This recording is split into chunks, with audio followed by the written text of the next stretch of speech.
Hey guys, welcome to another summary of an album. Today we're going over G Herbo 25.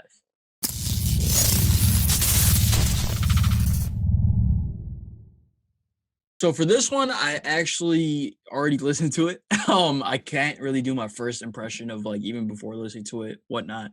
I actually listened to it 4th of July holiday. We went to the city, so I was just listening to it in the whip. So actually, the first time I listened to this was in the car, but then after that, I've obviously listened to it plenty of times, man. I would say I think even before I actually listened to this, I was I will always be excited for a G Herbo project.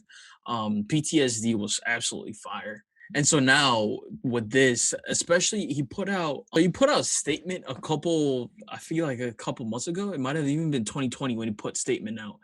But that song got me super hyped. And so when he finally put this out, I was like, oh yeah, nah, I have to listen to this. So yeah, man, I think after my first listen, when I think back to it, I was still like, yo, this was a much deeper album. Like you could tell he's just grown as a person, man. I think that's the best way to summarize this project is literally just growth. It's G Herbo's growth. Like you still have that song with Roddy Rebel, you still have that drill shit in there, but then you also have demands. You have I'm gonna get to this in a second, but then you also have songs where clearly shows his growth. He has his son featured on here. So yeah, man, let's get to the songs. Well, the first song, I Don't Want to Die. I mean, this immediately puts you into what this album is going to be about. It's obviously him turning 25. It's about Chicago. It's kind of him just moving through the struggle. Like I forget what song it is. I'll get to it in a second. But in a certain song, he's like, yo, you never complain during the hard times, just push right through. And now he's obviously G Herbo, everyone knows. So I think this first song initially puts you in the mood right away. Now the next song, Cry No More, featuring Polo G and Lil TJ. I would honestly say this is one of my favorite songs off the album, just because I would really, really compare this to PTSD off of the album PTSD with Chance, Juice, and Lil Uzi on it. In terms of it has a very similar message, very similar tone, very similar type of song, but it's just a fire ass song, man. Yeah, man. I mean, you have Polo G with a really good chorus, man. Lil TJ with the vocals were super fire. And then G Herbo, man, he did this thing on his verses. I think the overall message of the song was super dope. Like, I feel like this, along with so many other songs, he's literally just talking about the struggle, man. And like the first half is literally just that. It's just talking about the struggle and how he was able to overcome it. And so I think it's a really dope message. Now the second song, or sorry, now the third song, "Stand in the Rain," aka Mad Max, bro, bars, straight bars on bars on bars. This again, easily one of my favorite songs out of the album. Let me actually listen to this real quick, just a quick reminder. Oh yeah, nah, I remember this shit now. Hey, bro. I think that bar summarizes it. I ain't even reach all my goals by shitting on my peers.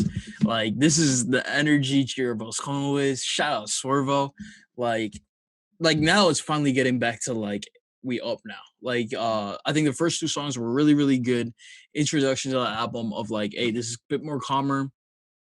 We're talking about the struggle.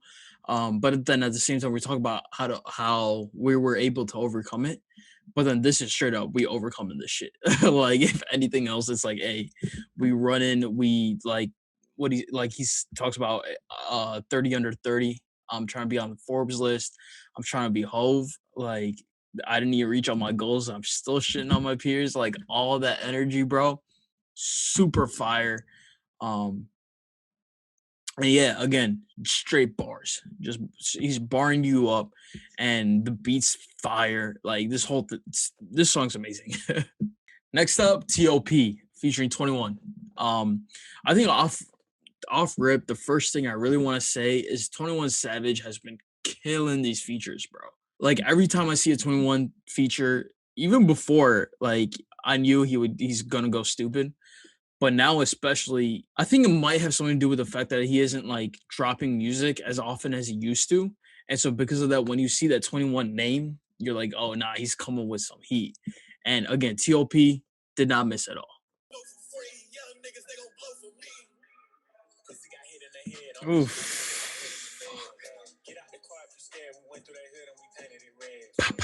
Hey man, like just like the way he even comes into that, crazy, bro. Like again, this is one of those songs on God, like bro, fire song, man. Now the fifth song, You Can't. This song honestly grew on me a lot. Like I'm gonna be honest, I'm not the biggest Kid Leroy fan. Like I know he signed to Bibby, all that stuff. Um, but for me personally, I'm just not a huge Kid Leroy fan. I don't know, his music just doesn't do it for me. So honestly, at first, G Herbo's verse, fire. Like he's like, "Hey, in my city, I'm treated like Jordan and Pippen." Like I think he has that bar in there. And but then when Kid Leroy came on, at first, honestly, I was like, "Yo, what the fuck is this?" But no, I mean, honestly, like today, I listened to it again. Like more recently, I listened to it, and it's grown on me. It's really grown on me. The Gunna feature is very solid. So I think, yeah, this is again, it's a really good song. I'm sure it's already grown on me, so I'm sure I'm gonna continue to listen to it, and it might eventually become one of those songs that I actually go to from this album. But for right now, it's just a solid ass song. Now the next song, No Jail Time. This is again, he's going back deep into the bag, man. So again, this song, a bunch of bars, but I don't know if I don't know if I would call it necessarily storytelling, but it's like the picture that he paints about how he came up, everything he had to go through to become a G Herbo and to get rich without any jail time, which is basically the course of the song. That's what makes this song so fire. Like he talks about the struggle, he talks about everything he's been through, literally the trenches, and he's talking about how he never had to really go to jail for it, and how he became rich without it. And again, with this song, I think the chorus is so dope about like he's almost amazed at the fact that he got rich without jail time. Which, when you look at the city of Chicago, you look at the shit that happens here, it's like that's facts, bro. Like the fact that G Herbo made it from his block and is now G Herbo, and I'm gonna continue down. I think later on he kind of alludes to it, but it's basically a statement by itself. He alludes to it how he's like now he's buying schools, he's buying houses, all this type of stuff. So I think that's what makes this song so fire. It's literally just amazing storytelling. Next up, Cold World featuring his son, Yo Son. Now, Cold World, bro, this song is so fire. Again, like rest of this album, bro. Like honestly, it's because at the start he literally talks about how cold the city is. He talks about how turning 25 almost makes him an OG, and how it's like he never even thought that he would make it to 25. And then at the middle to bridge the two verses, he has his son who like thankfully never has to see that shit. I think it's just such a dope ass song. And I think this kind of alludes to the next song, Whole Heart. He talks about how his heart's still in the trenches, but then now it's like now with his son and everything, now he's on to buying schools, buying buildings. Like I think this is a perfect this I feel like this is the perfect like middle song if we're talking about sequencing in the album. It kind of puts the whole album in perspective again. And yeah, man, I can't say enough good things about this song. So the next song, Whole Hearts. I think this is a perfect way to move on after Cold World. Just because he talks about how his heart's still in the trenches. He talks about even how once he got his first mill, that's when he was like, all right, maybe I could leave. And then when he got his second mill, he's like, okay, now I should really leave. But throughout the whole thing, he's and the chorus is literally like, hey, but my heart's still in it. And I think it's really dope that it comes after Cold World, because it kind of just shows how, he has his son, he has everything with him, but for some reason that he still has that itch. But it's almost ironic how he basically has everything that he wants, but his heart is still at home. He still wants to do what he came up doing. And yeah, man, I think again, really, really cool song. Now, Two Chains, back to his flexing shit. Two Chains on, he's like three rings on, all icy, like everything rich, basically. Again, this super fire song. He has a Swervo ad lib, he has the phone him ad libs. Like this is straight Swervo. This is legit Swervo. We finally hear Swervo on the album. He's coming back. He's rapping again, flexing and rapping. That's basically what this song is. One of my favorite bars on here was he's like, God gave me a second chance, call it Taylor Bennett. I feel like that was such a dope bar. Um, but yeah, man. Next song we got Drill featuring Roddy Rebel. Now Drill, again, big Swervo, Roddy Rebel. We're getting straight just drill music, man. This is a whole ass drill song, taking it back to the roots. Fire. Like if you've been listening to G Herbo for a while now, like this song especially takes it back to the drill shit. Fire, absolutely fire. Also, I kind of loved how Roddy Rebel had like a bit of like an English accent, like London accent. That was kind of cool. It was a cool little touch.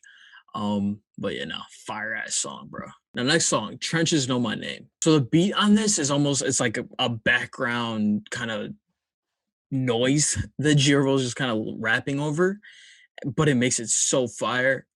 Again, he's talking about the trenches, he's talking about the hood. He's literally one of the bars that really stuck out to me was like, yo, we ain't signing no treaties like WAP and Jeezy, alluding to Jeezy and Gucci. And like again, like just a great ass song, bro. I don't know what else to say about this. Just fire ass song. Now, Doughboy, this might honestly be my favorite song off the album. The beat on this, crazy. What he's talking about, crazy. Bars, crazy. So at the start, he's reminiscing. He's talking about a random freestyle he did when he was 18 and to now be where he's at. He's like, yo, I've worked for this and now we finally here. We're finally rich. This is easily my favorite song off the album, man. Super, super fire. So now we get to Demands, which is easily the most meaningful song, I would say. This song is super dope just because the first verse, he's basically talking to racist. He's talking to like the cops. He's talking about police brutality, all this stuff where he's like, yo, like basically, what the fuck are you being racist? Like, I think that's the best way to summarize the first verse. Like he talks about all the problems that happen. He's talking about police brutality. He's talking about the hood not even getting a chance to succeed. He's addressing all that stuff in the first verse, but then on the second verse, he's addressing all like gang violence, all like the goofy shit that happens where kids get shot, like women get shot, like all unnecessary violence that happens. And he's addressing that as well. Like he talks about how, like, why don't you change the cycle? Change it. Like you don't have to go down that route. You can be better. And he's like basically using himself as an example of how to be better. And at the end, he talks about let's make the hood great again, which is I feel like that's a super super dope way to kind of end his verse. Or sorry, he says let's make the hood great again as the last verse in the whole song, which I mean that's even better. Like it just covers the whole song perfectly. It's easily the most meaningful song I would say on here, and it has such a dope message. Now, next up with Loyalty, again, Swervo, straight up bars, Lil Herb, fire as always, man. The beat's great, like I said for a lot of these songs, man. Beats amazing, bars are great, fire song. With Pray for My Enemies, again, reflection. He's just reflecting on everything. Talking about how I made it. Again, similar themed as to a lot of these songs. Again, great beat, great bars. Now for Turning 25, again, super, super dope song. So Turning 25, now this is a freestyle.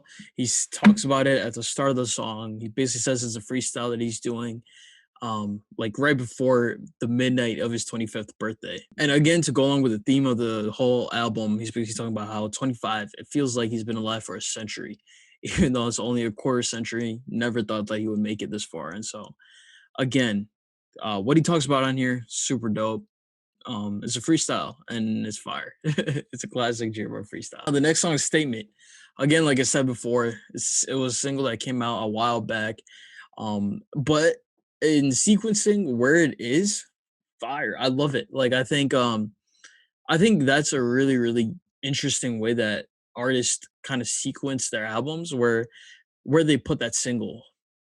What the fuck did I just say? So I love where he actually put it in terms of sequencing in the album, just because it goes from Turning 25, it's a freestyle. Now he's going into a statement, which again he's talking about like the so when this came out, just for a little bit of background knowledge, There was apparently a rumor going around that he had been arrested for taxes or some shit.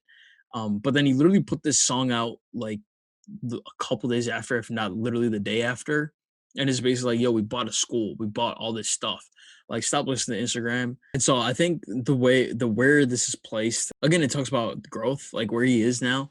He's not doing any goofy shit. He's building schools, he's doing some dope ass things. It just shows his growth as a human. So finally, the last two songs really like that. Break Yourself. Break Yourself, that's a freestyle. He says at the end of the song that, yo, I just did a quick freestyle, in and out, just killed it.